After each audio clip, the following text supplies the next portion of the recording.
Hi, welcome everyone. All right.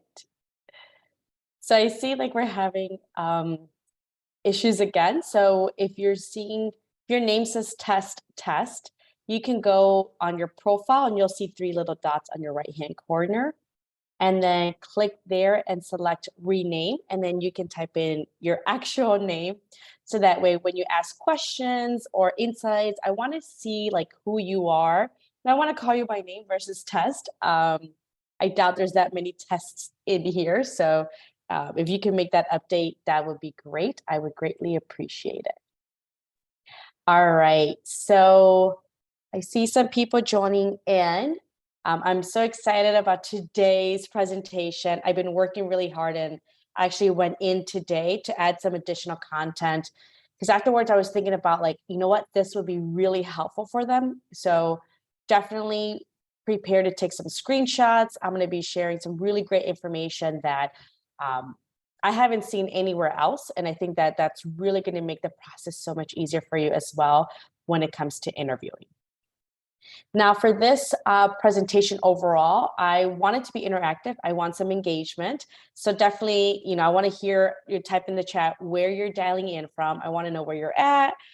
I'm in Cary, North Carolina. I'm originally from Chicago, but I've been living here for 2 years. So I'm in Eastern Standard Time. So Carolina over here, but I want to hear like where you're dialing in from. I want to get to know you. And like I said, I want you to really engage because the more questions you have, the better information I can give you. And I'm sure that if you have questions, most of the people here will also have questions. And this recording will be available as well. So for some of those people that are not able to join live, I'm sure the questions you have, they're probably also thinking them. So please feel free to ask any questions in the chat. So I see here we have LA, we have Arizona, we have Toronto. Great. Yes, Sarah, how are you? I recognize your name from our last masterclass in resume writing. Yeah, hi. Hi. Okay, perfect.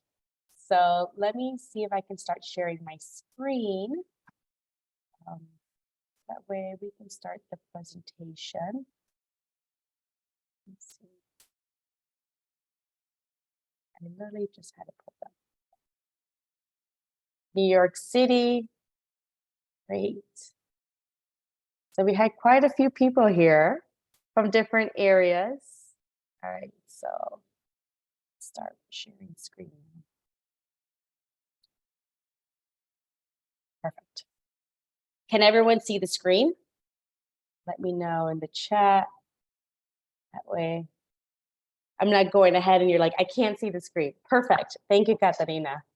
All right, so for today's masterclass, it's really about interviewing. So this is right to the top, mastering the art of interviewing. So if you're here, you are ambitious, you are driven, you're ready to, step into that next role, whatever that may look like for you, and you're looking to advance in your career, you're looking to really not just be okay or good enough for the interview, you want to master interview. So one of the things I want to start asking you a few questions that I want you to start thinking about it because it's going to be really important. So really, if you're here, do you desire to break through the glass ceiling and soar to new heights of career success, achieving positions of influence and leadership? Or do you desire to unlock the untapped potential of your earning power, commanding the income you truly deserve and opening doors to a life of financial abundance? Maybe you're looking to apply to that job that's going to get you to the next level in your salary. Maybe you're looking for an extra 15, 20, 30K bump. Like, what would that do for you and your family? What are you able to do for you and yourself, your family, or friends, or loved ones, once you land this fulfilling job, once you land this dream job with this amazing salary? Or do you desire to wake up every morning excited and fulfilled, knowing that your work aligns perfectly with your passions, values, and sense of purpose? Or do you desire to become an unstoppable force in your industry, continuously evolving, learning, and staying steps ahead of the competition? So whatever that looks like for you, this is the masterclass for you, because I'm really going to dive into interviewing, and I'm not going to really go into career advice that you probably have heard other places. So I'm not really going to dive into like STAR and PAR because honestly, you can Google that information. And I feel like some people have talked about it. And if you're like, I don't know what star part is, I mean, you can easily search it. I'll lightly touch on it, but I'm not really going to dive in because I feel like there's so much information when it comes to star or some very common job search career advice, which I know that's not why you're here. And of course, the last one is, do you desire to have a trusted partner in your corner, a guiding light who will empower you to overcome obstacles, seize opportunities, and achieve unparalleled career success? All right. So, one of the things that I wanted to talk about and focus on is think about what landing your dream job will do for you and your family's life. Because I know it's not just the job, and I know you don't want just any job, you want the job, a job that's perfect for you, the one that you've been working so hard for. Maybe you've been getting certifications, maybe you've been taking extra projects on, maybe you had to take this job right now just to get your foot in the door to really get to that desired career you're looking for. So, thinking about this again, imagine the pride and joy providing your loved ones with a life of security, opportunities, and endless possibilities where dreams become a tangible reality. Or maybe you consider the profound effect it would have on your overall well being. Maybe you work in a toxic workplace right now and you're like, I need to get out of here. I need to do a better job. And maybe it's just taking you away from your family or things that you really want to enjoy doing, whether it's hanging out with friends or just hanging out on the couch. So, are you looking for the bringing balance, joy back into your life, and contentment into your everyday existence, and empowering to live a life that is truly aligned with your passions and values? Or do you want to reflect on the profound effect or impact it would have on your financial freedom? You're looking to pay off debt. Maybe you want to take in that extra vacation. Maybe you just want to move and you know you're going to need some extra funds just to even accomplish that. Or you just want to take care of yourself and buy yourself something. Or allowing you to secure a better future investment in your children, education, and create a legacy that transcends generations. So, again, this is the content. This is why I called it Rise to the Top, because it's not just interviewing skills or here's some interview strategies. It's we're learning how to master interviewing because it's not just the job, but what it can do for you. What can the job do for you? Bringing fulfillment, bringing excitement back into your life. Maybe you're looking to feel challenged. Maybe you just want to earn more because that's the stage of life you're in. You want to pay off debt or whatever that looks like for you. That is what truly we want to focus on. And I'll walk you through the strategies of what it looks like. But I know when I work with clients, it's not just, hey, show me the interviews. It's or how to interview really well. It's I want to interview really well because I really need to or want to get this job because here's what I'm able to do with that afterwards. So I want to give you a few testimonials from past clients because I want to show you the power when it comes to becoming a really great interview, mastering that interview overall. I had this client, Michelle, and she actually was job searching for over a year, had no luck, and she was looking to land her first director role. So no one would get her any interviews whatsoever. And when she did, she never even made it past the first or second. After working together for about 2 months, she was able to land her director role she was interested in, which is the director of support, with a 75% salary increase. She even told me that when she got her first paycheck, she almost passed out just because she thought it was an error and that they overpaid her. Come to find out that that is her salary that she gets every 2 weeks. So again, this is again because of the interview and how she interviewed. She knew this was her first director role, and she knew she just wasn't getting the job offer or making it far enough. Once we worked on her interviewing skills, immediately she was able to get that position along with that pay that comes with it. Now, this other client, Tara. Now, for her, she had been searching over 2 years and she got burned out by a resume writer. She had been job searching. It just took her nowhere. We started working together, and for her, it was really important to find the role, not just any role, because she worked at a toxic company, had a very bad manager, kept passing over for her promotions, even though she had really high remarks and did really well in her performance reviews. So she wanted to make sure that she didn't trade one bad company for another. So we really worked on really rebranding her and working on her interviewing skills. And Once she was able to go through the process and really master interviewing, she was able to land that director she was interested in, along with a 30% salary increase at a really great company that actually values her. And then this is from a client, Micaela. And for her, same thing. She was looking to pivot industries, but she didn't want to take a pay cut or take a demotion in order to pivot into this new industry she was interested in. So we worked on her interviewing skills, making sure we talked about and created almost like a business case for some of the objections we knew they were going to have just because they were pivoting industries, and then was able to land a $75,000 salary increase. This is not the salary, this is a salary increase on top of what they were making.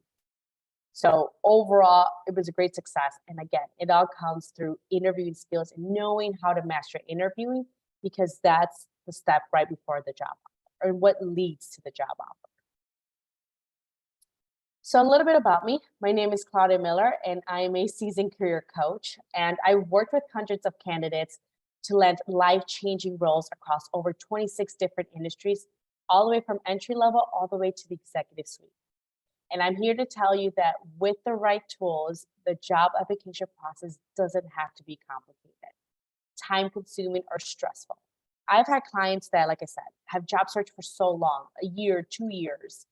Once we started working together and once they knew exactly what to focus on and how to really almost take control of their branding, their career assets like resume, cover letter, LinkedIn, once they knew exactly what interviewers or hiring managers are really looking for, they were able to pull and almost control all the levers that needed for them to become a sought after candidate and how to position themselves as a top candidate, which you will learn in today's masterclass, which I'm so excited about. But I've had clients where they've interviewed so well that the same day they'd left the interview, they got offered jobs just because they knew that they were interviewing with other companies and they didn't want to lose my candidate. So that's why they went ahead and just offered, extended job offers immediately, just so that my clients will stop interviewing somewhere else. Like, that is the position you want to be in. And that's how you want to be able to learn how to control and really how to take control of the situation versus, praying and hoping that they call you back and hopefully you get that job. So the power of effective interviewing. So did you know that mastering the art of interviewing can significantly impact your career trajectory? So studies have actually shown that professionals who excel in interviews have higher chances of landing their dream jobs, earning more, and experiencing greater job satisfaction. And by investing in themselves and refining their interviewing skills, you're positioning yourself for success and paving the way for a fulfilling career journey. All right, so I love to bring stats and data because I feel like it brings a little bit more, it makes it just overall more tangible and a little bit more within our grasp. Because interviewing overall is a learned skill. There's not a baby out there that knows how to interview really well. This is a learned skill if you haven't mastered it yet. So anyone can learn how to interview really well. So 90% of hiring decisions are made within the first 5 minutes of an interview. And first impressions are very vital and they can heavily influence the interviewer's perception of your suitability for the role. That's why the question, tell me about yourself, is very important. And we can almost consider that an elevator pitch because it's usually one of the first questions that get asked during the interview. So tell me about yourself.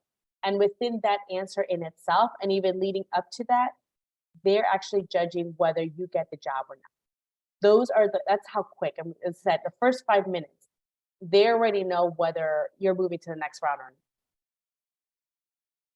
So I want to talk about some of the surprising interview mistakes that people make. And I've seen this over and over. Like I said, I worked with hundreds of clients across various industries and all levels. And I've seen this across every single type of role, whether it's a first entry-level data analyst or a vice president of sales. I've seen these mistakes over and over again. And it's really about, one, inadequate research. Most people don't do enough research. They may look at the company website, maybe they review the job posting, maybe they look at the person's LinkedIn, and that's about it. And that is not enough, especially if you're trying to stand on a competition, how the marketplace is at right now. It is very competitive. In 1 week, I've been told they get anywhere between 3 to 700 applicants in 1 week. That's why a lot of employers now are either closing their job postings after a week, or they keep it open because of company policies where they'll say, unless you hire someone, we have to keep the rec open. And there may be thousands of applicants, and they're like, we're just going to focus on the first, 3 to 700 just because it's too many people. So inadequate research isn't just going to cut it in. Overlooking nonverbal cues, especially if you're a rambler or a person that doesn't say much, just gives out one word answers. Knowing verbal cues is going to be very important. Not only how you're interpreting them, but also how you're displaying them, especially when right now most of our interviews are through Zoom. So they can't see our entire body. They only see this much. And depending, or some, I've seen some clients where they have the camera like this and they barely see that. So they only see so much about ourselves. So really understanding verbal cues of how what we're giving and what we're receiving as well is going to be very important. And then next thing I mentioned, rambling or giving one word answers. If you are a rambler and you're like, well, how do I know if I'm a rambler? One, you probably know you're a rambler, or two, if you answer, tell me about yourself, and you walk them through your resume, I'm sorry to tell you, but you're a rambler. And it's okay, because and I've been doing this now for over 9 years. So before I learned about interviewing skills, I used to be a rambler. I can talk, and I was like, well, let me tell you about this, let me tell you about that. So if you consider yourself a rambler, I want to hear just in the chat, like if you consider yourself a rambler, because I definitely was a rambler. So I need strategies to help me reel in and keep my answers tight and succinct. Otherwise, I'm off the walls and let me tell you about this, let me tell you about that. So really honing in and just being even self-aware of that allows me to take control and better assessment of how I'm answering these questions. Yes, I see Jessica. Yeah, Karen. Yes. And like I said, I definitely was a rambler, and in other areas as well. So knowing that really gives that kind of perspective.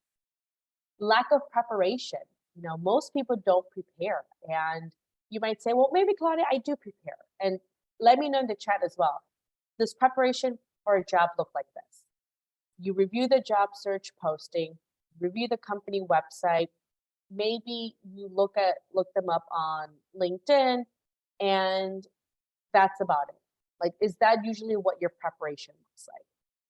And if so, again, I want to hear it in the chat. But most people, like I said, not all of us are taught about how to actually prepare for these interviews. And I used to work at the Office of Career Services at a university in Chicago. And even then, when they had presentations, they didn't really dive in. It was very surface level. So when I'm talking about lack of preparation, you should be reviewing earnings call for a company. Like, have you done that before? Do you look at all their press releases, all the news updates? Do you put a Google alert on this company? Because if they are acquired let's just say, and this actually happened to a client, the company got acquired and got announced at like 6 a.m. on a Friday. Her interview was at 9 a.m. Because she had a Google alert, when she went to the interview with the vice president of the company, she brought that on through the interview process when she was speaking during the interview. Had she not prepared and set herself up for success, she probably wouldn't even have known about the acquisition, just because it was so early and it was a Friday. Like, who's really checking the news? She's probably checking social media versus, the news of like what's happening. So that's really like what preparation looks like. And I'm just touching the surface. There's a lot more that goes into it, but that's what I mean, lack of preparation. The next thing is inadequate follow-up. Some people assume, well, I follow up, or maybe you followed up 3 days after the interview. And right now, it is important and imperative almost to follow up immediately after your interview. So you don't know if they're about to meet up after your interview and decide who's going to get the role or who's going to move on to the next step. So the faster you can do it, the faster they can take that into consideration when they're trying to decide who they're moving on to the next interview process or offering the role. And then lastly, not selling themselves enough. Even the VP of sales, I've worked with vice president of sales or chief of sales, and they still cannot sell themselves. They can sell over $500 million of products and services, but selling themselves, no. And I have yet to come across a client that sell themselves so well that, they're able to land any role. Like most times they're like, we think, well, I don't want to brag. I don't want to make see myself like a show off. Like, let me know if that's you. Like, do you feel like if you brag, you're gonna feel like you think you're all that, or that you're just showing off, or maybe you're like, well, what if they expect so much and I can't fulfill those expectations? Or maybe I don't want to make seem like I'm the one doing it. So you use we and us and like we did this and our team did that versus I did this. I led the team to get these results. I was able to work with every single one of my direct reports so that way I can refine them and create a thriving, team that we were able to achieve X, Y, and Z. But you got to talk about the I before you talk about the we and us or our department. So this is very common, especially for women. We tend to talk about us and we, while men interview and they say, I not only project managed this, I also was the engineer and the architect. And I also was out there laying every single brick and I did everything. And then when you look at their background, we're like, well, you're the project manager. You're not the engineer and the architect. So those are some differences that tend to happen between men and women. So it's very important for us to be able to sell ourselves and be able to say, I did this. Here's what I did. So not selling ourselves enough is definitely one of the biggest mistakes that I've seen when it comes to interviews. Karen says, yes, I know. A lot of us tend to say the we and the us and our group, our department, where we need to start talking more about what our contributions are. And that's one of the biggest things I've actually heard from recruiters and hiring managers is, I don't know what this person did because they keep talking about the team. So maybe they're not doing anything and maybe they're just trying to hide behind the team. Whereas usually that's very rarely the case. We're just prone to talk about us as a collective versus us as an individual. So I want to talk about the hiring or interview process because it's going to be important just for context of the presentation. And that way we set up the foundation. This is what a typical interview looks like. Now you're like, Claudia, I mean, I've had 3 interviews or I've had 9 interviews, but it's usually a collection of some of these and in the specific roles. Usually it's a screening call by an HR person. So we're talking to HR. Then at some point we're talking to the hiring manager who, if we were to get hired, will be reporting directly to them. Then maybe it's a team member of the team. So especially if you're a manager, director, they might have you, one of the team members interview you or via like a panel, or it might be that some of your colleagues or who would be your colleagues are part of the interview process. It might be someone that's the same level colleague leader as your hiring manager. Maybe this is a department that you work very closely aligned with, or you will be working closely with. So if you're in sales, maybe you have to work a lot with marketing or maybe customer onboarding or an account manager. Those are the same things. So you might have like a same level colleague leader in comparison to your hiring manager. And then eventually your hiring manager's boss. And the reason I bring this up is because you should have different interview questions towards the end when they ask you, do you have any questions for me? Or do you have any questions about the role or myself or the company? Every single one of these persons should have different questions. You should never ask the same question to the HR that you ask to your hiring manager's boss, which you will hire or ask a team member or your hiring manager. These should be completely different questions. You should also prepare for every single one of these very differently. And even the content that you bring up when you're interviewing. So the behavioral stories that you're trying to bring up, or maybe the achievements you talk about. These are 5 different answers to every single one of these.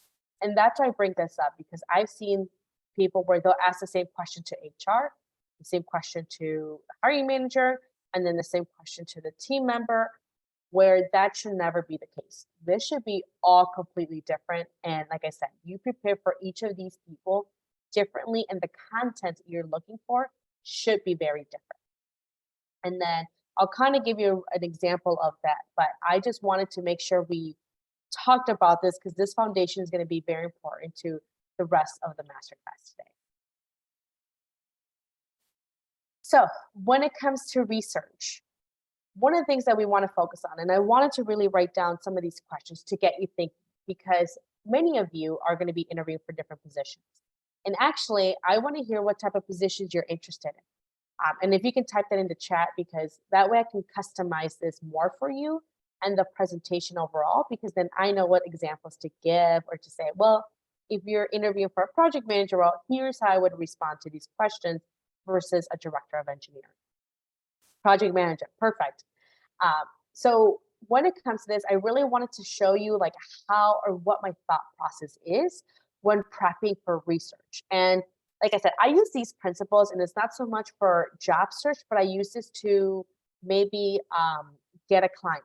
So I work a lot with like Fortune 500 companies and helping them not only attract and retain top talent, but also how to build a leadership talent pipeline. So it's not necessarily a job, but I have to do my research. I need to know who I'm talking to and what that presentation is going to look like. So here's what my thought process is. And these are the questions you should be asking yourself when you have an interview coming. And it should be like, what is the goal and intent? And you're like, Claudia, the intent is to get a job. Like, I don't know why you have that in there. No, the goal and intent. So the goal might be to land a job, but it could also be, I'm looking to land my first manager job, or I'm looking to land my first project manager role, or my first director role, because that is a difference between I'm landing my first manager role and I don't have any management experience or any direct management experience versus I'm a manager and I want to become a senior manager, or I'm looking to become getting a lateral role, but in a different industry, or maybe I'm going from being a manager domestically to a manager at a global level. So you see the difference of like first versus I'm making a lateral move. So what is the goal and intent? Because that's going to derive different answers. And the intent is, yes, to land the job or to be the top sought after candidate, but I'm looking to or intend to land my first director job. And that is my goal. And therefore, I need to interview and prep differently versus I've already been a manager or a project manager before. And then the question should be, well, who is the interviewer? If you're in your first round interviews, it'll probably be the HR person. Second round interviews, it'll be the hiring manager, and so on and so forth, based on the graph I showed before. Because again, depending who is interviewing you would depend what kind of research you have to go and dig in. The next is, what are their functions and what do they care about in relation to the role that I'm interviewing for? So for example, if you're a project interviewing for a project manager, your hiring manager is going to be manager of project management. Whereas your boss's boss would be director of project management. And they both have different responsibilities. They have different agendas, they have different goals, and they have different visions. So understanding that the director of project management may be looking at something very differently versus your hiring manager, who is the manager of project management. So really understanding that's really going to make a difference.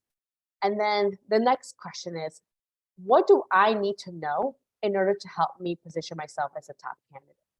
Like, do I know the top 3 skills for this role? Do I know the top 3 skills that are hardest to hire for in this role? Do I know, or do I really need that certification, or is experience more than enough? Like maybe you're applying for a project manager and you're not PMP certified, but you've been doing it for 10 years. Do I really need to get the certification? Like that's a question that you need to know for this interview. So really understanding of like what you need to do will help you dictate what you need to research and figure out. The next question is, what do they need to know in order to help me position myself as a top candidate? Well, may not have a PMP certification, but what do they need to know is that I've been doing this for 10 years and I've worked with projects ranging from 3 months to 3 years, from budgets with $0 and up to $5 million in budget. And I've managed all project timelines. They need to know that. And they might also need to know that I have a vast background. So I worked in healthcare, finance, and education, and it aligns perfectly because they're both in those 3 sectors. Maybe that's what they need to know. Maybe they need to know about my transferable skills, and maybe I'm coming from the client side to the vendor side, and they need to know that because I have intel and insights that I know most other people won't have. Like, that's what they need to know. And again, that would dictate how I prepare for my interview, what questions I'm going to say, or even how I answer the tell me about myself. Tell me about yourself is going to look different on what I say to that HR person, to the hiring manager, to that hiring manager's boss, to my team members. All of those answers are going to look very differently, slightly differently based on who the interviewer is. And then what are some obstacles or challenges that may be holding me back based on my background? Again, that project management example, maybe that will hold me back. I'm not PMP certified. That should be a challenge or an obstacle I may have to come across, and therefore I need to prepare for that. And I'll kind of give you a quick story. And if you have any questions before I move on, because I know this is kind of deep thinking, like critical thinking you have to do with your interviewing skills, I want to know what questions you have and type it in the chat. In the meantime, I'm going to tell you a really quick story on like something I had to address. So I worked in the hospital system, and this is before I actually worked in the hospital. I was applying for a quality specialist manager role. They were asking for a nursing degree, didn't have a nursing degree. They were asking for clinical experience, didn't have any clinical experience. But once I reviewed the job description, I knew that I could do the role. There was just some obstacles. The obstacle is I'm not a registered nurse. I don't have any clinical experience, but I have all the other experience that they're looking for. So when, one of the questions that I asked them, and I'll share this with you, which is a must question that you need to ask at every single interview. I asked them, do I have your support in moving forward to next steps in the interview process? And I stayed quiet. And they told me, Claudia, you're great, but we really are looking for someone with a nursing degree, and we're looking for someone with clinical experience. And to be honest, you don't have that. Because I already did my work and I did my research. What I said is, I totally agree. Thank you for that transparency. I really appreciate it. I understand I don't have clinical I'm not a registered nurse and I don't have degree. But based on the conversations we've talked about today and discussing the role, you're looking for someone to focus and really improve the patient experience within within the department. Because I don't have a clinical background I'm not a registered nurse, I don't have that clinical experience. And actually that is an asset because most of our patients do not.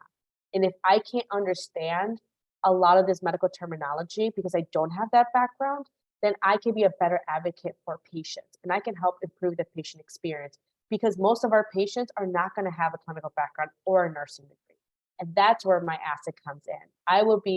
Because I don't have that, is what makes me an asset to this role. Guess what? I got the job and I got a 30K increase. So again, but I knew what I was up against with. Once you know what obstacles or challenges that you think or feel like you may be holding you back, well, then we need to create a business case around it to make sure we still position ourselves as a top candidate. So before I move forward, what questions do you have when it comes to this section? And just type it in the chat because I want to hear a little bit about it. Because like I said, I know it's a very profound overview of when it thinks about research versus here are the top 5 interview questions, which I'll still give you. But again, we're all applying for different roles. So this is going to be very important in dictating like how you start preparing your research. And if I don't see anything, I'm going to assume you don't have any questions. And I'll still leave some time towards the end for Q&A. But again, I want to make sure that I address any questions right now, at least for this section. Okay. So the next is preparation. And honestly, this is a little bit close to the line when it comes to researching, but preparation goes a little bit more in depth, even after we talked about research. So when it comes to preparing, overall, you should know what questions to anticipate and know exactly what you want to say. Like we know we're probably going to get asked the top common interview questions. Tell me about yourself. Why are you a good fit for the role? What are your strengths? What are your weaknesses? What do others say about you? Like these are questions we can anticipate. We can already prepare for. So you should know exactly what questions to anticipate, and not just the common interview questions, but common interview questions for your role. So project manager, for example, that Lynette shared, we're probably going to ask, tell me about a project where you had to, when you weren't able to meet timelines or stay within budget. How did you deal with that? How do you get buy-in from, an executive when you need this project to move along and you need their support? Like those are just common project manager questions that we know you're going to get asked. So preparation is, you should know what questions to anticipate. And if you don't know, just Google top project manager interview questions or whatever role you're interviewing for. And then know exactly what you want to say. You should prepare and say, here's the top 3 points I need to bring up when answering this question. Here's what I want them or need to know that would set me apart from the competition. Here are the top 3 hardest skills that I know it's hard to hire for, and I'm going to bring those up purposely. And I'm going to dive in deeper. Or because of what I read in their company website or earnings call, here's some things that I definitely need to bring up because it's really going to help me align better for this role. So knowing that information is going to be very important. And knowing on a scale of 1 to 10 how great of an interviewer you are, and really focus on really perfecting those weaknesses. And if you're like, I think I'm okay, I think I'm good is not enough. You have to be great. When there's 300 to 700 applicants for one job posting, and sometimes they have anywhere between 7 to 10 people interviewing, good will not move you forward. Being great at interview is what's going to get you moving forward. And not only that, you have to be really great at interviewing and being able to know exactly what levers to pull that positions you as a top candidate. That's what gets you job offers. Being good is not enough. I think I'm okay. I think I'm a good interviewer. Or, I haven't interviewed in a while, but I've interviewed a lot of people, so I think I know what I want to say.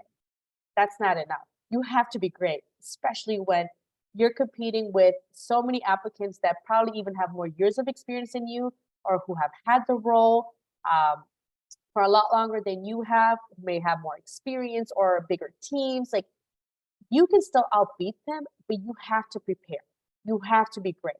So knowing where you are on a scale of 1 to 10 when it comes to interviewing. And then once you know where you're at, you can focus on what to really improve to get you there. So like I said, interviewing overall is a learned skill. You can learn to be great master interviewer that can command almost any job, any salary, just because we're able to showcase your beliefs or your achievements. You don't have to be the best. You just have to sell yourself the best. Because I know people that have PhD degrees in amazing accolades from top universities and still struggle to get a job. And let me know in the chat, how many of you know someone with like a master's degree, maybe PhD, and still struggles to get a job? And you might even say, hey, that might be me. Like, I have a master's degree, I have a PhD, or I have all these certifications, and I still can't get a job. It's hard for me. Like, they're not just coming in, offering me job offers left and right. And that goes to show us that it's a learned skill, and you don't have to be the best. You just have to sell yourself the best, and better than everyone else, and than all the other candidates. And actually, I definitely want to see some more engagement, because Sarah, yeah, that's on a scale of 1 to 10. Let me know, like, where do you see yourself in your interview skills? Like, do you know where you're at? And I've had some clients where they're like, I haven't interviewed in, actually, I just had a call today. She's like, I haven't interviewed in 15 years. Honestly, and I just kept getting promoted or get tapped in the shoulder for jobs, and I just took them. So I didn't even have to update my resume. I didn't have to go through any interviews whatsoever. So I really need to work on that. I honestly don't even know what interviews look like nowadays, or even how to answer those behavioral interview questions. Karen, yes. So definitely, I think around the summer, I'm pretty good in general, but sometimes my mind goes blank or I ramble too much. Yes, I love that, Jessica, because that's actually very common when you're like, did they just ask? Or I don't know how to answer this. Or that's never happened to me before. If they ask you like, tell me about a time you had to deal with a difficult coworker and how did you handle that? Like, I've never had to deal with a difficult coworker. Or what did you do when you find out that a coworker stole or did something? You're like, I've never had to deal with that. Like I don't even know what to say at this. But yeah, Jessica, thank you. That's a really good one. When your mind goes blank or you or rambling. Can I just speak rather than type it? Yeah. Yeah, so like for example, I think I am definitely a rambler. If I was to put a number, I would say probably like a 6 or 7. So I'm an HR generalist, but when it comes to interviewing people, I can do it all day long. But when I'm on the other side, it's so hard for me. So that's kind of where I am at the Yes. moment. I love that, Soraya. Yes. It is so much easier. And this also happens with resume or selling yourself where you're like, you can tell a friend, a family member, a loved one, like, oh, you should talk about this and you're really good at this and you're good at that. Or maybe you're like really great at raving about restaurants. You can like, oh my God, I just went to this amazing restaurant. They had such great food. And oh my God, the cocktails, like they even had this amazing, it's almost like a show, it's an experience. And they had a DJ. Like you can sell restaurants, or maybe, oh, you got to check out this purse, or you got to check out this spa. But when it comes to selling ourselves, we're like, I don't know what to say. Like, I guess I'm okay at that. What else? I don't have any metrics or achievements. And it's because overall we have blind spots. And it's always easier to write or talk about someone else and bring somebody else up versus us, just because we have so many blind spots. And sometimes we think, oh, just that comes too easy to me. So it's probably not worth mentioning. Or this is so like, I've been doing this for so long, like, it's not a big deal. When you come to find out that most people don't do that or know that information, and you're doing the job of two people. So you, yes, you need to be compensated more. So that's very common, and that's why it's important, like working on your interviewing skills, because one, we want to make sure what to do when our mind goes blank, and usually that's because we don't have enough tools or like enough stories in our toolbox. Usually when it comes to that, and I'll dive in a little bit more into the presentation. And then as far as like interviewing, yes, we know what you're looking for because exactly like, oh, I need this A, B, and C. And you're probably like, Soraya, like thinking like, oh, they told me that hiring manager told me they're really looking for these top 3 skills, or they're looking for these 2 things. And again, because you know exactly what you're looking for. But if you're not prepared as an interviewee, you don't know what those top 3 skills are, especially if you didn't do the preparation. So you're wondering like, you're kind of just walking them through and you're like, hopefully they get what I'm trying to say within my answer. And the other thing is too, is like, oh, like, and usually this happens a lot and it happens to me as well. When you don't know the answer and you're like looking up, you're like, as if the answer is up there. And that usually is a tell sign, and it's a behavioral cue that we don't know what we're saying, or they might anticipate as us lying. And it's not that we're lying, it just might be a lack of preparation. We don't have the story yet. So really being aware of these cues or nervous tics that we have is going to be very important. Like for me, when I started presenting, I had like jazz hands. They were like going all over the place. And through preparation, I calmed that down. I still talk with my hands because it's natural for me, but I bring it down and I try to make it more of an impact versus me sounding very monotone and this. It adds to it, but I'm able to almost control it again because I've worked on it for so long. At the end, oh my God, yes, I do look up. Yes. So we want to make sure we address that and we are self-aware about it so that we were more focused during the interview. The next thing is have a business case on your shortfalls or objections the interviewer may have. Like the story I told you about me, I didn't have the nursing degree, I didn't have the clinical experience, but I built a case around it. And especially through like, remember that in the beginning you said, I asked you, you need to know what, you need to figure out what you need to know for this interview process to position yourself as a top candidate. Well, I didn't have all the information, but throughout the interview, when I asked them questions, it was, what are you looking to achieve? Like, what is your biggest goal? Like, how do you define success in this role? Oh, improving the patient experience. I didn't hear one saying making sure you took and gave some IV to patients. Because if they said that, I was like, all right, this is not me. This is not the role for me. I am not a nurse. I don't have clinical experience. I cannot give IVs to anyone. But that was never the case. So now I can build a case around it. But I already had 80% of my info. I just needed to gather that 20%, and I used the interviews to gather intel almost to help me create my ammo, which is the business case, and I was able to land that job successfully. So the next thing is prepare content for each interview. And by content, I mean questions and insights. So, for example, what I would ask my hiring manager, I would not ask, let's just say if I was interviewing with the CFO. I'm not going to ask the CFO, the chief financial officer, what is the role going to look like day to day? I might say, I don't know, like you project manage. Like I don't know. But I might ask the CFO if I was interviewed for like a project manager role, what is your vision and what do you anticipate to be like the top 2, 3 goals that might impact the project team? Oh, we're actually gonna do like a new integration, or we're gonna do a new go live, or we're adding new apps, or we're gonna merge with this organization. So we need someone that has X, Y, and Y experience. Ah, okay. Or maybe like, look, we're looking to, as a project manager, we're looking to decrease the budget that we have among various projects by 20%. As CFO, I want to make sure I bring down expenses. So that might be another thing. So I'm not going to ask that to the hiring manager. I might say, how do you define success in this role? How would you know this person's been successful in this role? And can you give me the top 3 high level things? I can ask it to the hiring manager. I'm not going to ask that to a team member or the CFO. So that's why I make sure that talk about content. And even like, for example, the example I gave is like reviewed earnings call. I go through earnings call and when I review something and I'll focus on like who is my interviewer, who is this content that I'm going to review. Because how I review for my hiring manager is going to be different how I review the earnings call for the CFO. CFO, I'm going to focus on, the financial number. For my hiring manager, I'm like, what is the company going to lead up to in the next 6 to 12 months? And what is the goal of the organization? And how might I see that trickle down to my hiring manager? How might that impact them?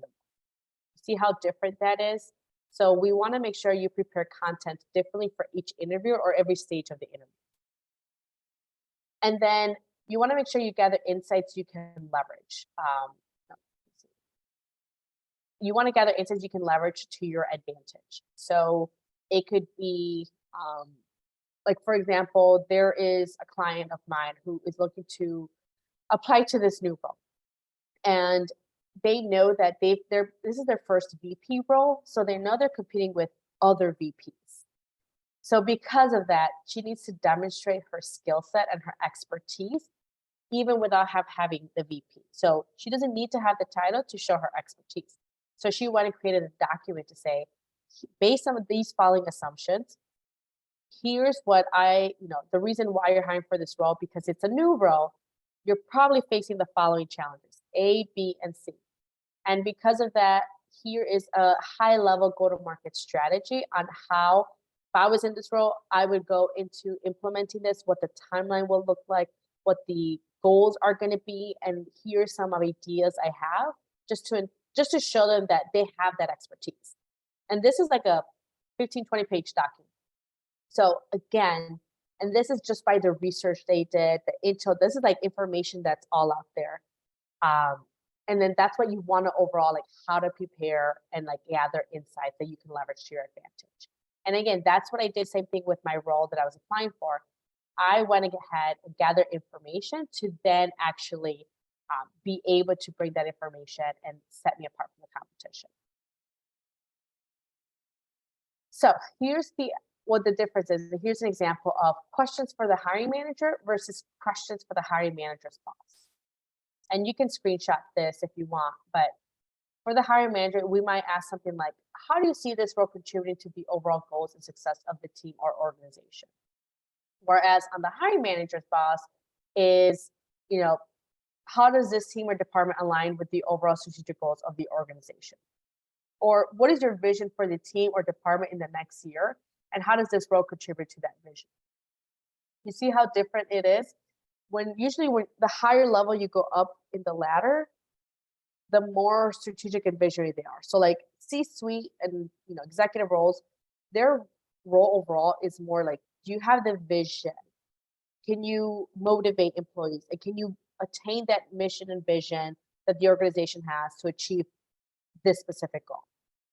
Whereas if we bring it down, then it becomes like, oh, can you manage a team? Can you remove obstacles from them? Or can you motivate a team to complete the task? Usually that's for a manager role. And as you move up, it's like it becomes more higher level skill set versus, yes, I know how to, my if I'm managing software engineers and you're a manager, can you help software engineers become better software engineers? Yes, I can. I've been software engineer for so long. So as you can see, there's a difference in the type of questions we ask and for every single person based on like the interview process I showed earlier. So the next thing is decoding the interviewer's mind. So understanding the interview process. So one of the things that I've seen, and this is a really great skill set to master, and this will help you when it kind of like Soraya said, I believe, she's like, no, Jessica, my mind goes blank sometimes. And that's because we're not sometimes paying attention to the real question being asked. We just pay attention to the surface level. And I know it sounds a little bit complex, so I'll break it down a little bit more. But overall, during the interview process, here's what they're really looking to, like, these are the top three things they're looking for. If you think about it, and when you hire someone, these are the top three things. Are you easy to work with? Like, that's at the end of the day, they're trying to figure out, are you easy to work with? Are you the most competent, and will you make the right decision? Because you could be like, hey, I have a PhD and I have all of these great things, but if I feel like you are still not good at making decisions, or you might be a potential risk to the company or the department, I'm still not going to hire you, even if you have a PhD. I'm sorry. So I want to make sure, like, are you the most competent and will you make the right decision? Are you easy to work with? And lastly, are you willing to learn? If, especially right now, we're fast changing industries, and especially with the market and everything, they're going to be asking, like, we might have to pivot. COVID, a lot of, people had to pivot and change, or maybe they integrate with a new system. And if you're that person of like, nope, I'm not learning that, like, that's it. This program I've been working for so many long, I'm just not going to do it. Honestly, I don't want to hire you because we may be changing our applications or our systems or tools that we use. So at the end of the day, they're just looking for just three things, like, honestly, and we focus on it. So when asking a question or someone asks a question, we want to put ourselves in the shoes of the interviewer and really understand what is the true question. So really quickly, because I'm going to dive in and give an example to tell me about yourself, but here's also a great slide to take a screenshot of or take a picture. Here are the top 10 common interview questions you're probably going to come across. And even after that, I will go in on Google search and type in top, top project management interview questions, top, manager of software engineering interview questions. So this is like the other half. You will have to do the research for the other half, but this is overall the top 10 common interview questions. But these questions are not the real questions they're asking. And again, I'm going to show you what I mean, because this sounds a little bit like, what are you saying? So here are the examples of common interview questions and what their hidden meanings are. And this is what I mean about decoding the actual question. Tell me about yourself. They're asking, how are you different from all the other candidates I'm interviewing, and why are you the best fit? That's really what they're asking. They're not asking, walk me through your resume. Like I've seen some candidates like, well, and they might have 15, 20 years of experience and they're applying for a senior director role. And they're talking about, when I graduated from college, I focused on marketing. Then I had my first job as a marketing, like, social media coordinator. Then I moved up, and it's like, why should I care what you did 20 years ago? I need to know, can you do the director job today? And how are you different from all the other people and candidates that I'm interviewing? Because I have another 300 resumes of people who have been in director positions. But why are you the best out of everyone? And why are you the best fit? So this is the actual hidden questions they're asking. And it's important to know this because you can also use it to your advantage to ask questions at the end, and you can hide your true question or decode it. And I'll give you an example. But this is what, tell me about yourself, what they're really asking. When they ask you, What is your greatest weakness? They're asking you, are you self aware, teachable, and what do you do when you need improvement? Are you that person that says, well, I'm great at everything? Everything I do is perfection. I never make mistakes and I'm the best. No one wants to work with somebody like that, a Miss Know It All, or you know everything, so it must be your way. Like you're never open to suggestions. So that's why they ask this question. They're not asking, like, give me your flaws. It's more of like, are you self aware? Because if you're the I know it all, probably don't want to hire you. You're going to be hard to work with. And are you teachable? Are you that person that says, like, you know what, I may not be a good at this, but I'm willing to learn. Like I can definitely learn that, or I'd be happy to. So like that's the thing. Are you teachable? Are you willing to learn? Because you might be like, hey, I may not be good at this, but I'm also not gonna learn it. It's too late for me. If that's the case, I also don't want to hire you because you're not teachable. Things are changing so fast, new tools, new upgrades, new updates in our system. So I need to make sure that you're teachable. And lastly, what do you do when you need improvement? Are you that person that says, well, I know I have to present in front of clients and I'm a horrible at it. I'm still not going to do anything about it. Like it is what it is at this point. You can't teach an old dog new tricks. Or are you the person that says, hey, I know I'm not good at presenting in front of clients, but I know this is very important, especially if I want to advance and just progress in my career overall. So I'm going to join Toastmasters to help me with my presenting skills, and I'm going to volunteer for other opportunities to help me build up that skill set. Again, who do you want to hire? Miss Know It All, or someone that just says, it is what it is, like I'm not learning it, or like it is what it is. Like that's the real question they're asking when they're asking what is your greatest weakness. So say, oh, I'm just like a really hard worker. It's hard for me to say no. Are you just not self-aware? Like that's really what I'm wondering. So making sure that you don't say those cliche answers is going to be very important. And again, how you answer these specific questions. The next, why this role? They're asking you, are you randomly applying to all kinds of jobs, or are you really interested in this job? And how committed are you? What is your greatest strength? What do you excel at that will be beneficial in the role? That's what they're asking you, because you might have a lot of strengths. You might be a great mom. You might be a great listener to your children. You might be a excellent dancer, but they don't want to know those strengths. They want to know, what do you excel at that will be beneficial in this role? That is the question they're really trying to ask. Honestly, I just wish they asked these questions because that way you can be a little bit more clear on what the answer is. But unfortunately, that's not how things work. But here are the hidden meanings and the hidden questions they're actually trying to figure out. How will others describe you? I hear people saying, well, others will describe me probably as I'm a great listener, I'm a great worker, I'm collaborative, and they name a laundry list. And the key word is, how would others describe you? So they're asking you, are you able to communicate what others say, or are you making up reasons on how you want to be perceived? So how do you answer that question?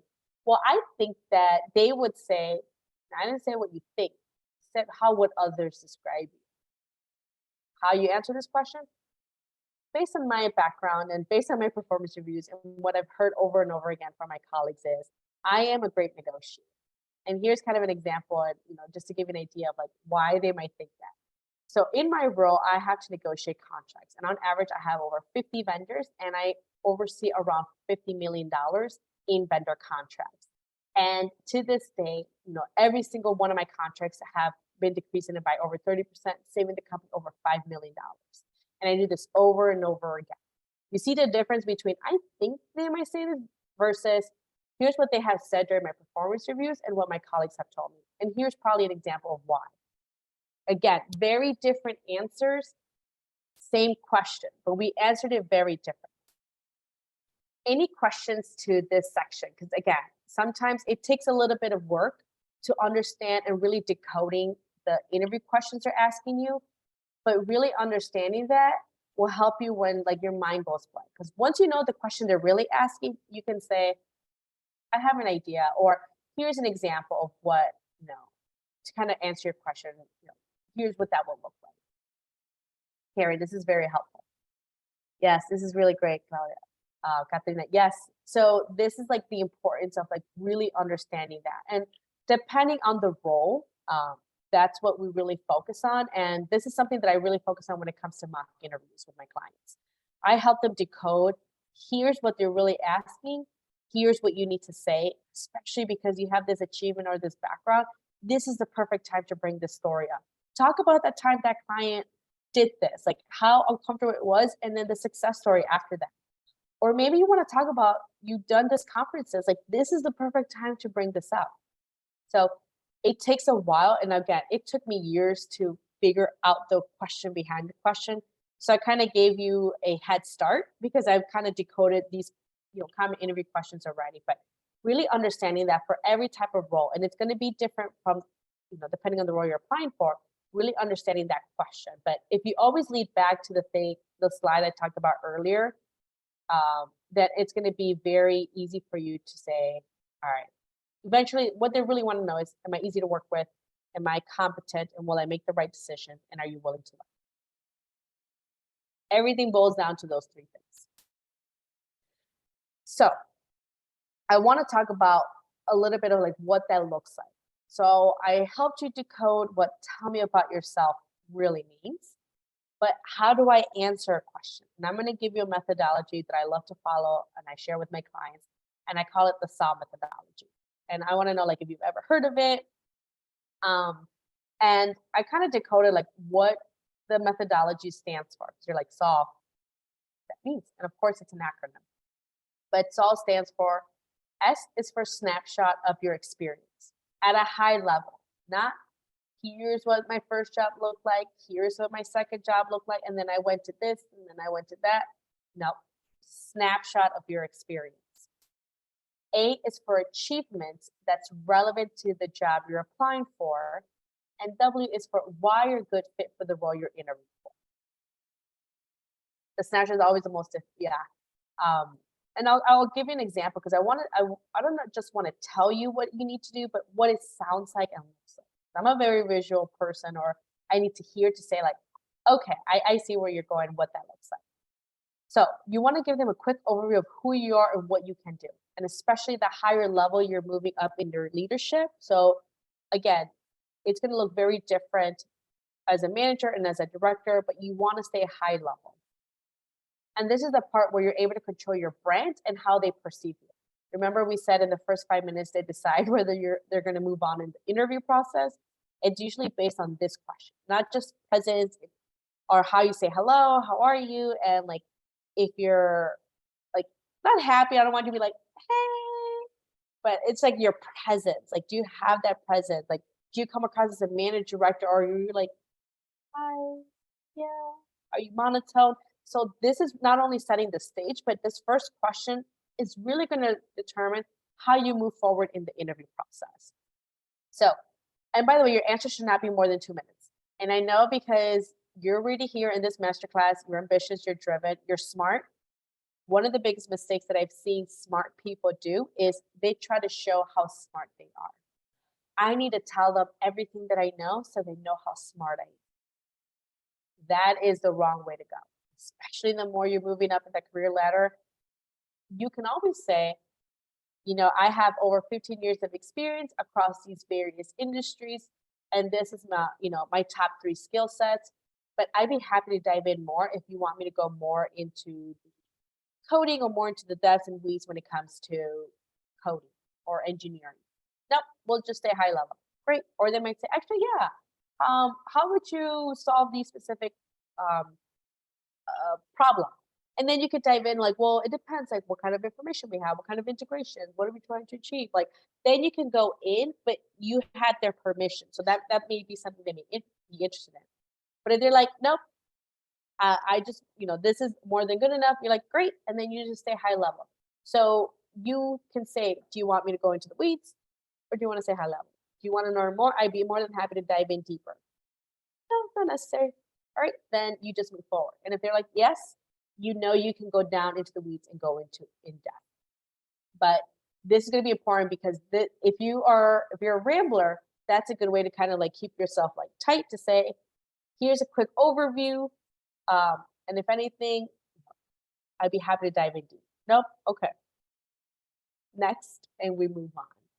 So this is really important for you to know. And then the tell me about yourself. Yeah, I love this tip. Yeah, this is really good. Like, and I have methodologies for a lot of the common interview questions. This is just one. Obviously, we're here for 90 minutes, so I couldn't dive into everything, but I wanted you to understand the thought process, what the foundation looks like, because that'll help build up after that. And of course, they'll give you some examples, but there's still a lot more like how do you answer what is your greatest weakness? How do you answer what is your greatest strength? Like, why are you a great candidate for this role? Why are you looking to leave your current job? Or, can you tell me, especially being laid off, I know there's some shame happening around it. You should never feel shamed about being laid off, but I know a lot of my clients do. And even how to answer that question without you losing your confidence and not being like saying, you know what, I was laid off versus, yeah, I was laid off. So really knowing how to answer that question is going to be very important. If you feel like, yeah, I do feel shame around there, I feel embarrassment, that's going to be important because that's going to dictate like how you come across in the interview. Are you coming across as confident, or are you is that going to dim your light? So when it comes to tell me about yourself, here's an example. I'm a healthcare professional with 7 years of experience, and I've worked both in the hospital systems on the state side and worked in private side managing health plans with a contract value of $50 million with over 75,000 lives. My most recent achievement was implementing a new health plan client live within 12 months that involved working cross-functionally with over 15 departments and providing health, dental, and vision to over 75,000 members. And I'm now interested in leveraging my experience in sales, process improvement, and relationship building for the customer success role here at Acme Company. And I know I'd be a great fit for the role based on my background expertise in working with healthcare clients. So this is a snapshot of my experience. This is an achievement related to the role. W, why I'm a good fit for this role. So this is what Saul looks like in real life. And this is how you want to talk about tell me about yourself. I didn't say, let me walk you to my resume. Or when I went to college, I graduated with this degree. I want to give them a high level overview of who I am. Bam. They know I have 7 years of experience. My background is in healthcare. They know that I've managed contracts over $50 million. I already know that's going to pique their attention. And they know that I worked with over 75,000 lives. And then we're talking about achievement. And this is a really great way to answer the tell me about yourself, because I've had a few clients where they nailed the tell me about yourself, that the rest of the interview is based on their achievements they've talked about. Really, how are you able to do that? So would you rather have an interview focusing on your achievements, or would you rather have an interview focusing on the things that you lack that you may not be a good fit for the role? Like, you get to control how the interview goes. And if you're always talking about achievements and then they dive in deeper, that is the perfect case scenario. And that's because you primed it that way. They didn't have to ask you, why are you good fit for this role? I already told them. I took control of it.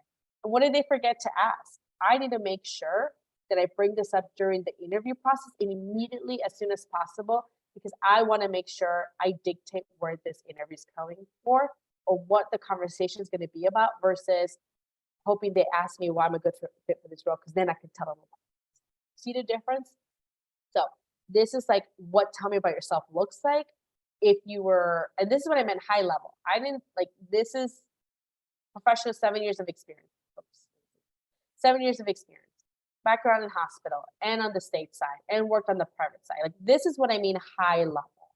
It should, like, this answer alone should be around 2 minutes or so max. Again, during the interview, if they want to dive in deeper to other things, definitely go in. If not, we stay high level. And like I said, especially the higher up you go, like executive, like the CFO or the VP of operations doesn't want to know like that you were an intern back in the day as a data analyst for this startup. Like, they don't care. Like, hey, we're looking to hire for this role. Like, why are you a good fit for this role? I have a lot of meetings. Like, can we wrap it up? So you want to stay high level. So the next thing is the power of storytelling and really creating a lasting impression. And like I said, I love to give out data because I want to make sure that we understand the power of it. So for storytelling, it says you're like, did you know that storytelling can make your interview responses up to 20 times more memorable? People don't remember laundry lists. So like, How would others describe you? What are your strengths? What are your weaknesses? Lists are not going to make you rememberable. They're actually going to make you forgettable. So instead, we want to lead with storytelling. And it's a very powerful tool that allows you to convey your skills, experiences, and accomplishments in a compelling and memorable way. So you could be saying the same thing or talk about the same topic, but answer as a storytelling format or as a list. It can really dictate, again, how the interview goes and how you're perceived. So 5 tips for storytelling that I want you all to focus on. And I'm actually going to give you the top 5 stories you need to have in your story toolbox that will answer 95% of behavioral interview questions. If you have these 5 stories nailed down, you can answer almost every behavioral interview question out there. But the 5 tips is start with a compelling hook. Like I said, like $50 million. I've managed $50 million and 75,000 likes. That's a hook. So start with a compelling hook. Structure your story effectively. So that's using STAR or PAR. Not really going to dive into that again, because I feel like a lot of people talk about it and you can Google it. So instead, just if you don't know about it, look up STAR, situation, task, action, result. It's literally almost a framework. And then there's PAR, problem, action, result. That is my client's favorite. So if they're like, honestly, that's easier, then go with PAR. So that's what it means, structure your story effectively. And that really prevents you with rambling or not saying enough. If you're a one-word answer person or a rambler, following those frameworks are going to be very important. Then you want to showcase your skills and experiences. This is through an example. Saying that you're a great negotiator isn't enough. Tell them an example of when you negotiated very well. They will remember that story. Appeal to emotions and relatability, especially if you're doing this. Like you can say like, "Oh, have you ever had how did you deal with a difficult client?" Well, um, as a project manager, we're always dealing with different types of clients and stakeholders. So it makes for project management very interesting. But to give you an example, I actually had a client, again, that's relatability. They're probably like, yeah, I know project managers, like we deal with a lot of people and it's always not we deal with tough people. So that relatability emotions makes it more personable versus I had a client that, and then you go into the story. And practice and refining your delivery. Again, I've been doing this for 9+ years. So when I can answer a question for the most part, I've had so much practice that I can immediately give an answer. But if you're like, I haven't interviewed in 15 years, or I'm the interviewer but never the interviewee, definitely need to practice because you need to know, again, that self-awareness. What are your nervous tics? Do you tend to look up? Do you tend to play with your hair? Do you like rock it back and forth? Like I have clients that are just like, so a little bit about my background, and it just becomes so distracting. So again, the more practice you have, you get to refine your delivery. Or maybe you're like, I really want to say this word, but every time you say or practice it, it just jumbles, or you're like, what is that word again? Or maybe like my first language is Spanish, so some words are a little bit difficult for me to say. So instead of putting myself through the misery, I just swap that word with one that's easier for me to say. So those things, again, you learn through practice and repetition. Yeah, caffeine. Yeah, so like that happens again, but I know myself because I kept practicing it. I'm like, you know what? I just keep messing up this word. I'm just going to swap this for something easier because clearly it is not working for me, and I don't want to be making these mistakes during the interview. So definitely take a screenshot of this. So here are the 5 types of stories every candidate should have ready to address common behavioral interview questions. These 5 stories, you're like, Claudia, really 5 stories? Yes. 5 stories will help you answer most behavioral interview questions. Tell me about a time, like you had to work with a difficult client. That's a problem solving story. Tell me about a time you had to do something that you didn't have experience in. Adaptability story. Tell me about a time that, you had to do something that was uncomfortable. Oh, let me tell you about my leadership story. So most behavioral interview questions can be answered with these 5 stories. So I usually share with my client about 7 stories, but I wanted to give you at least a 5 just to give you an overview of what that looks like. And again, most of the questions like, I think somebody said like, oh, sometimes I draw a blank. I think Jessica said, probably these behavior interview questions like these 5 stories will help you answer that question. Plus, you know the hidden question behind the question, you'll be unstoppable. You'll know exactly like, oh, here's what they need to know. Let me give them the story. So, one of the things that when I'm preparing a story from my story toolbox, that's what I call it, a story toolbox, because I can pull them out whenever I want. And one story can be 5 different stories depending on what lens or view we're focusing on. One of the things I recommend is naming your story because it actually helps anchor it in your memory. So here's an example. If I were to say, what is that story again about the princess getting saved? What story? There's so many stories out there. What are you talking about? But if I were to ask you, do you know the story about Frozen?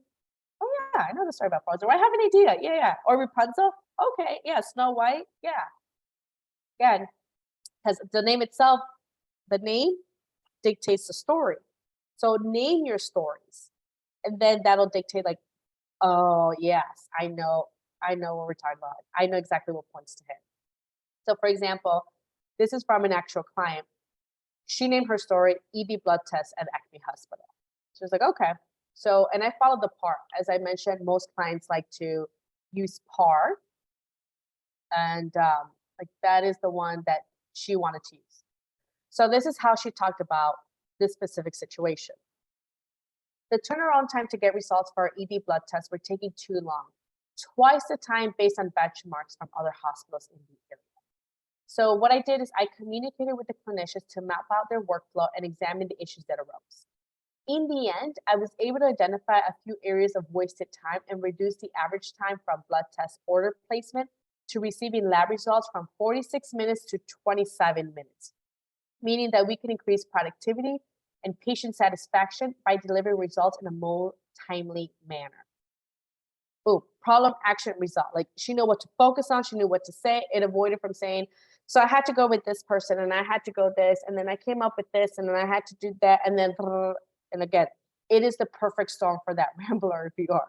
Like you're like, oh, it's like we just opened a can of worms.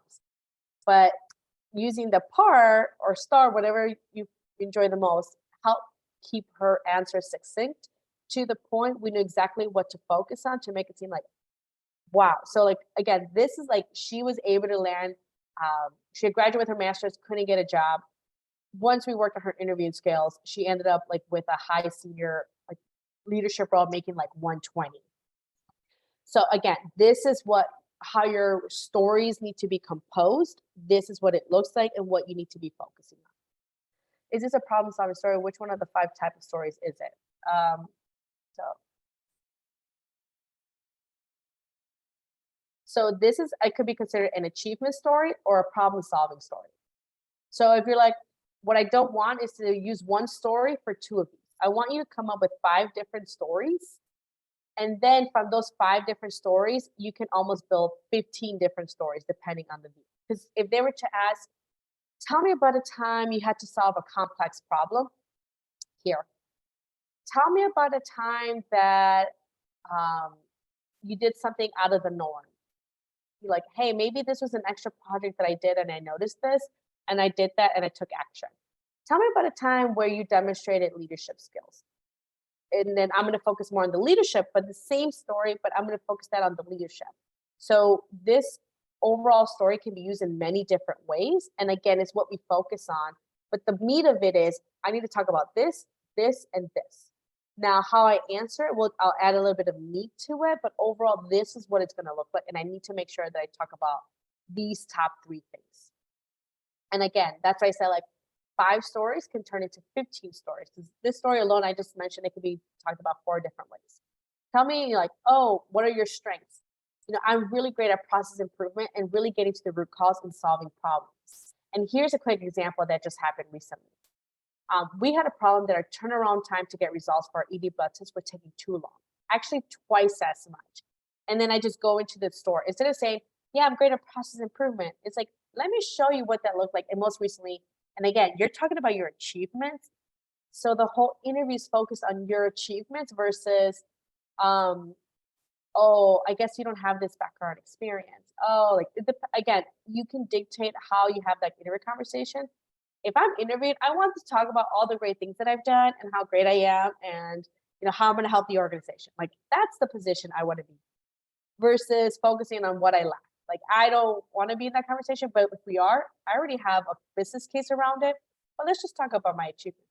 So every answer leads back to your achievements, and that is the goal. You're controlling the whole entire interview, setting yourself up as like the perfect candidate. But yes, great question, Jessica. So the next thing is practice makes perfect. So tip number one is really practice answering behavioral interview questions. So like that answer I just showed you, my client had to practice it. It's like she had to workshop her answers, but once she got to that, she had to practice it. And I actually had her recording herself, and these are part of the tips here. I had her recording herself just audio, like listen to yourself. Are you monotone and boring? Like you even don't pay attention to yourself? Or are you like asking questions when you're talking about the story? Like women tend to do that as well. I've seen it where we're making statements, but it sounds like a question. We raise our voices. It almost becomes high pitched and it sounds like a question versus a statement. So recording yourself just on audio and listening to it, I'm telling you in advance, you're gonna hate hearing your voice. Like I promise you. I I run my own podcast. I've been on over 100 podcasts. I've done so many presentations, and I still to this day hate hearing myself. But I still do it when I'm also prepared for things. So I rip the band-aid. You're gonna hate hearing yourself. Once you get past that, focus on your tonality. Do you sound confident? Do you sound very quiet? Do you sound monotone? Do you sound like you're asking those questions? Pay attention to those things. And then also record yourself through video and take the audio off so that way you can see what does your presence look like. Is it like confident? Is it slouchy? Is it uncomfortable? Is it like nervousy? Like those are the things you want to focus on. And then that's what I mean by practicing your interview questions. You should be able to recite it by memory. Like, oh, the ED blood test, yes. And then you go right into the story because you don't want to sound robotic or like you're reading. So that's why I always tell my clients prepare for interviews before you have an interview scheduled because this takes time. It could take about a week or two. And if you wait until you have an interview scheduled, you probably have 3 to 4 days if you're lucky. Most of the time, they're like, what time are you available this week for an interview? Maybe you are able to schedule it. Like if you get the call today, maybe you're able to wing it and maybe say like Tuesday, Wednesday next week. So those are the things that you want to start focusing and preparing for. And this is like where mock interviews come in really well. So like when I work with clients, we have mock interviews, and you can purchase like mock interview session in its own, where I go ahead and I curate all the common interview questions that are going to be common for your role. Then once we'll schedule a time and everything's recorded. So I record everything, everything's transcribed, and we pretend as if it's a real interview. And I pay attention to those things, the tonality, your body posture. Do you have any nervousness? Do you keep looking up and down? How well do you answer these questions? How well do you control the interview? What type of questions are you asking? I literally pay attention to everything. And then I tell my clients, all right, I'm going to give you an overview of every single thing, of every single question we went through. Like, this was not a good answer. You probably need to reframe it and say this. This answer honestly was a created red flags for me. Here's how you need to answer this question. Or this answer is just too cliche. Many people overuse it. Let's find another example that you can give that's going to make you stand out. And based on your resume, why don't we talk about the story and let's workshop this together. So that's what that looks like, just because it is hard to do it on your own. And I'm telling you, if you want to, great. Or you can work with other, interview coaches or with the loved ones. But if you want fast results, especially if you're already interviewing or in the job search process, that's when I work with my clients to really nail this down because it takes time. So the next thing is the power of preparation and nailing the interview. Research shows that candidates who dedicate time to preparation are more likely to receive job offers. And I mean, based on the presentation, you can already see why. I mean, you're already set up for success.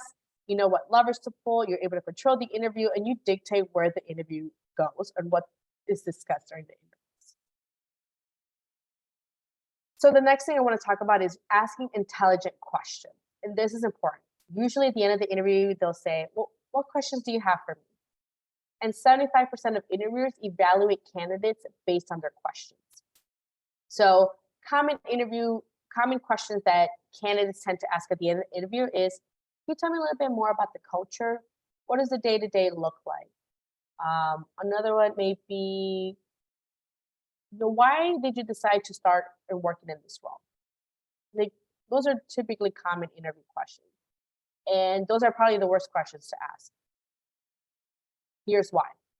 You need to be intentional of the questions you ask and the answer you're seeking. So for example, I have my clients ask, and this is before we start working together. And during the mock interview, they'll say, well, can you tell me a little bit more about the culture? And I ask them, why are you asking this question? Like, I want to know, what do you really want to know? I want to know, is this toxic work environment? I want to know, like, are they open to diversity? Is there going to be promotions? I want to know, is it okay for me to take my PTO? I want to know that I'm not going to be pinged at 8 p.m. on a Saturday because they want me to finish this project. Okay? That question will never get you the answer you're seeking. They're not going to say, hey, Soraya, the culture here is like we work to the grind. Like, I am going to text you at 8 p.m. on a Saturday, and I'm going to expect you to drop whatever you're doing to answer my emails. They would never say that. Even if they actually do that, they would never say that. I actually had a client that accepted a job before she worked with me. And she's like, I asked them, I need a flexibility. So I want to make sure I take my PTO. It's very important for me for my mental well-being. Is this something that a company, like, is this part of the company culture? And they're like, yes, all our executives and like our high level leaderships get to go on vacation. What they fail to tell her is, you can go on vacation. We are still going to message you and expect you to work. Like, they forgot that piece. So asking what does culture look like here, it's not going to get you the answer you're looking for. You know how you're going to figure out that answer? Talk to people that used to work at the company. Talk to people that work at the company and that, maybe you have a contact or a mutual connection where they can open up. They will tell you what is expected. Can you take PTO, or do they make you feel guilty? Are they going to look down on you because you can't, because you had to pick up your kids one day because your spouse or partner couldn't pick them up? Like, those are the things that you need to, asking the hiring manager that question is not going to get you the result, and you just wasted a question. Versus, here's a way to decode the question and actually get the answer you want. So for example, you can say, can you tell me a little bit more, like, who is your top performer in your team, and what do you think makes them a great top performer? Oh, well, Sarah is one of our best employees in our team. She's the best. She's always helping everyone. She's the first one in, last one out. Always happy to help, even when she's on PTO. Okay. You just told me in order for me to be considered top of your team, you expect me to help everyone. You expect me to be the last one in and last one out. And then you expect me to work during my PTO. And even then, I may not be even considered to be the best because this person already has more tenure than I do. And I'll be considered second best. And this is what that looks like. This is what you value. So again, you're using the decoding to your advantage. I'm asking a question to say, who's your top performer in your team? And what do you think makes them a top performer? The question I'm really asking is, what do you value the most, and who do I have to compete with in order to be considered great? And if that's what you think, I don't want to do that. I don't want to work weekends. I don't want to work at night. I don't want to be the first one in, the first one out. So you see, like, you get to understand their actual question, but you also get to use it to your advantage to hide the question you're trying actually to ask. So this is what I mean about being intentional of the questions you ask and the answer you're seeking. If you're seeking that, you're not going to get it with asking, tell me about your culture. You need to ask a different question, or you need to seek another avenue. And there's a difference between, like, who do you ask that? Like, the hiring manager, there's always cultures even within departments. You don't ask that to the HR person either. And again, even if you ask the hiring manager, they're probably going to lie. They're not going to say, or tell me about your leadership style. They're not going to say, oh, Sarah, I'm a micromanager. I'm going to look over your shoulder over everything that you do, and you need to pass everything by me before you get my approval. And I'm probably going to have you redo everything because you will never be able to do a great job unless I do that. No one's going to be that honest. So why bother asking those questions? Instead, ask, what are the hardest skills to hire for in this role? Do I have your support in moving forward to next steps? Tell me who is your top candidate in your team, or tell me the last person you promoted and then what led to their promotion. So this is what I mean about being very intentional and knowing how to use it to your advantage when it comes to decoding interviews or interview questions. And then 70% of professionals experience imposter syndrome at some point in their careers, especially women. I've seen so many women, and let me know definitely in the chat if you're one of them where you're like, I need to qualify at least 90%, or to be honest, 100% before I apply to a job. Like, I need to know that I am definitely the perfect fit for this role before I even apply. Yes, and give me the percentage too. I want to know, like, are you 90? Are you 100? Like, where are you at? Like, how much percentage do you need to qualify from the job description for you to apply? Here at 80, okay. 95 to 100, definitely 90. Okay, perfect. And this is very common. You know what's interesting? Data shows that men will apply to a job when they're 60% qualified. And again, they use the I did this, I did that. So they tend to get higher roles. And here's another data, because here's one of the reasons why I want to work with women, because it's very important. Men and women get hired at the same rates when it comes to entry level, but they don't get promoted at the same rate.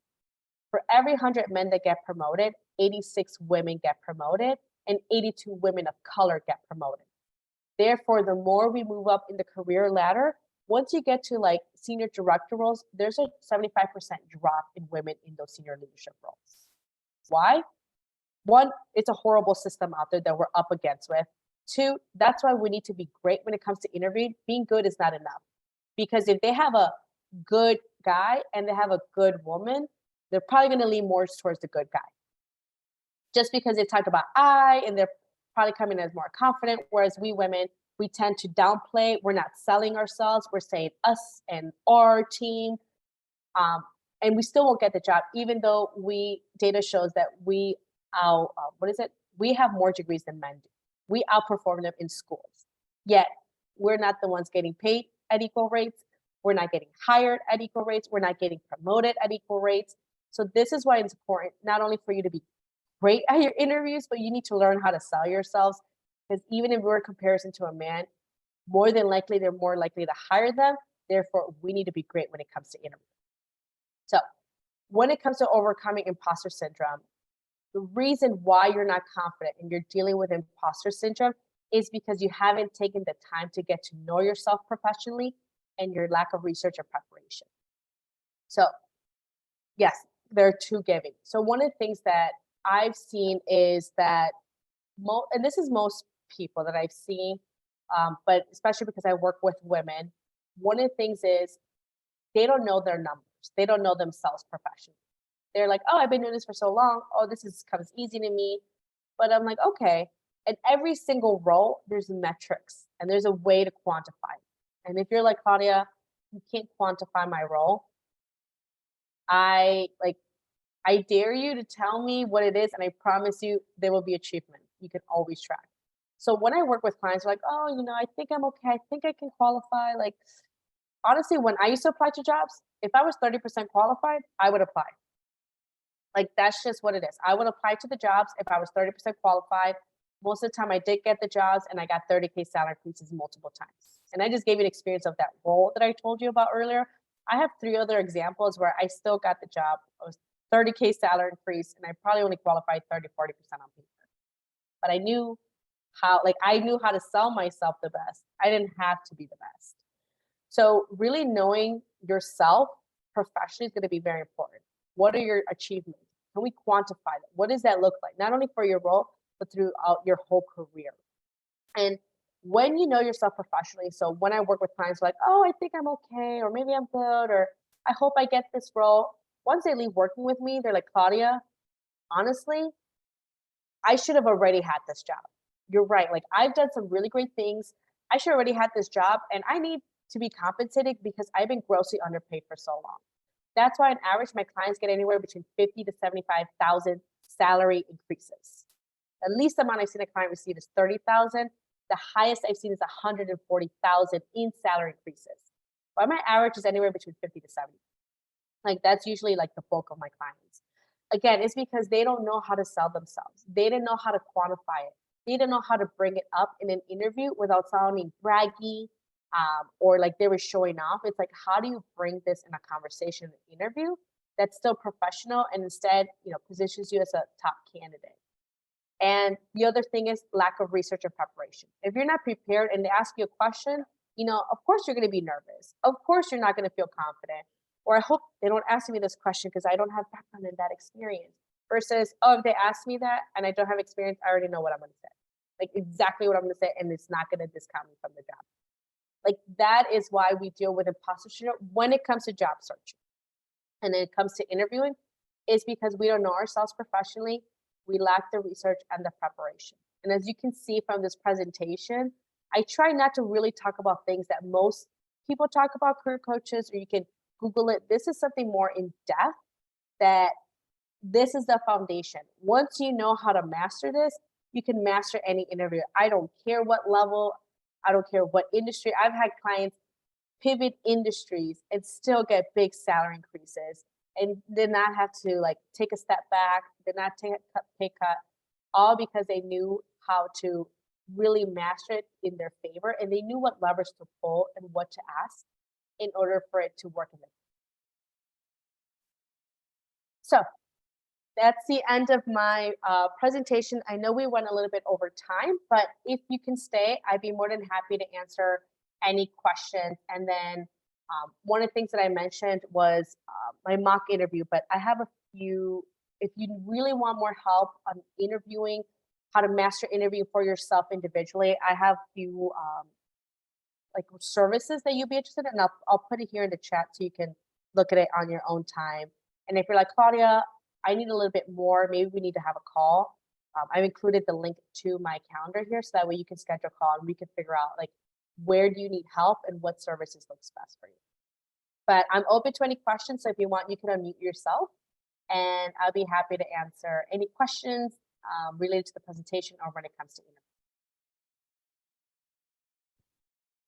Hi, Claudia. I had a question.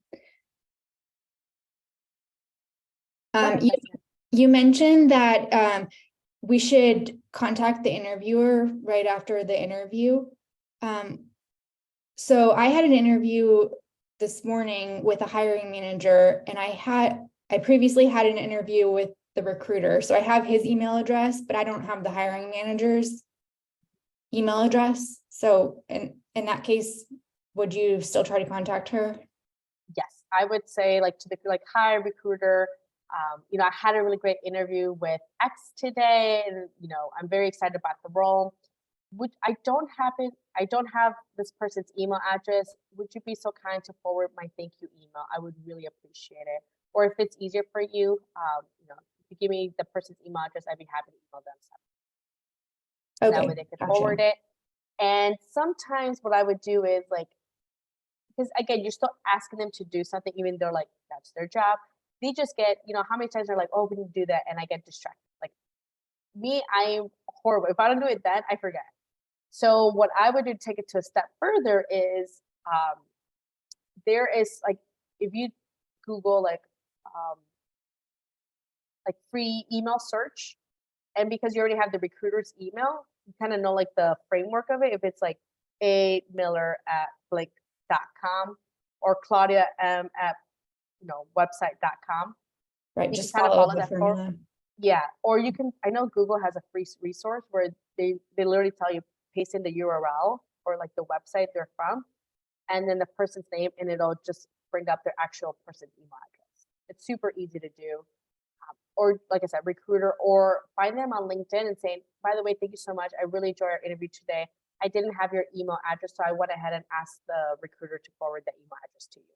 Just so they know, in case, because one of the things that I've seen is where let's just say it's a specific role. And this is like, I've been in these situations. We've interviewed people, and let's just say we interviewed today at 2 p.m. And at 3:30, I'm meeting with all the people that interview for this, like all like the interviewers. We get together and say like, all right, well, let's tell me who your top 5 people are, and I'll tell you, or who your top 2 people are, and then we'll see like who gets to make it to the next round. So sometimes waiting 24 hours, it might be too late. So they might say, you know what, Jessica already sent me a thank you email and loved her. She was the best. So she's my top pick. And then somebody might say, you know, I would, you know, this person, Claudia was my top pick, but honestly, she didn't even follow up. So I go with Jessica too.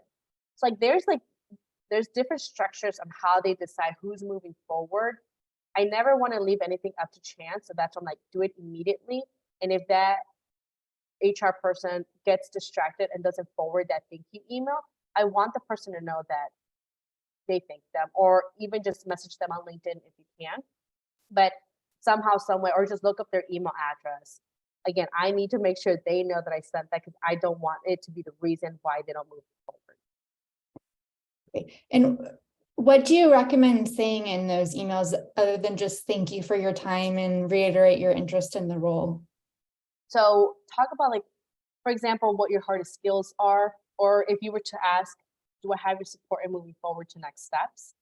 And if they were to say, Jessica, I think you're great, but we're really looking for someone, and I don't know the roles you're interested in, but maybe they're like, we're really looking for someone with PMP experience. Oh, yeah, with PMP experience. Or we need someone with this specific certification. And you might say, like, okay, I don't have that certification. After the interview, immediately search the certification. If you're like, honestly, it's on LinkedIn Learning for free. I could probably get certified this weekend. No big deal. Then I would say, hi, Jessica. You know, it's so great interviewing with you today, speaking more about the role. I'm very excited, especially after our conversation. You did mention that one of the hesitations you had about me and fulfilling this role successfully is that I didn't have the certification. Well, as soon as we finished the interview, I went ahead and enrolled in the certification. So I'll be starting this weekend, and I should be certified by Monday. Just because I knew the importance that it was going to be for this role, I went ahead and already registered. So I'm looking forward to it. And then, so like bringing that up, that would be the perfect time to do that. Or if they were to say something that kind of like you don't have an answer to, or you're like, oh, we need someone with like X experience, and you just do a blank, then you can say like, you know what, you know, thanks Jessica for interviewing today. It was so exciting talking about the role.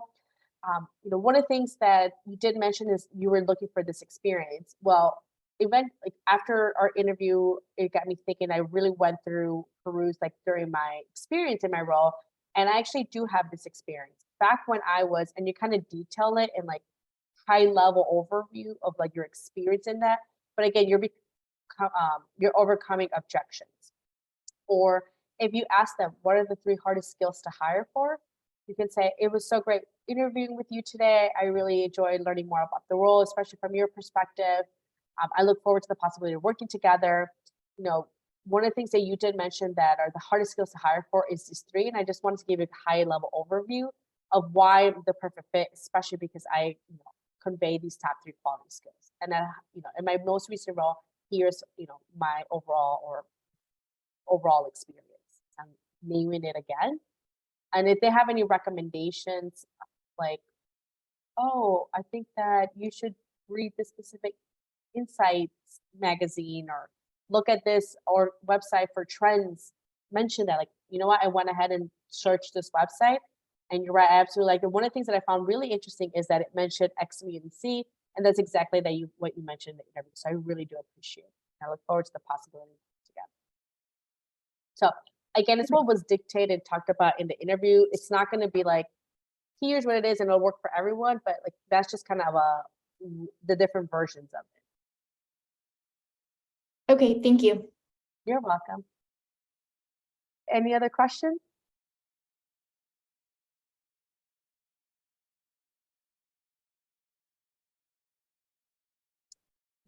No questions then.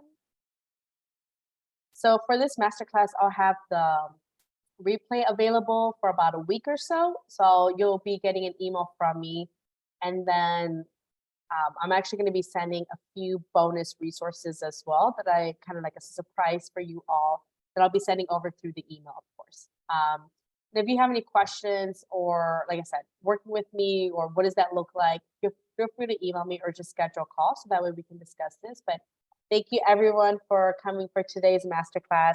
Hope you enjoyed it. I try to give really great information that you wouldn't find anywhere else to really help you gain that competitive advantage when it comes to it. All right. Well, have a great rest of your night, everyone. Take care. Thank you. Bye. Good night. Bye-bye.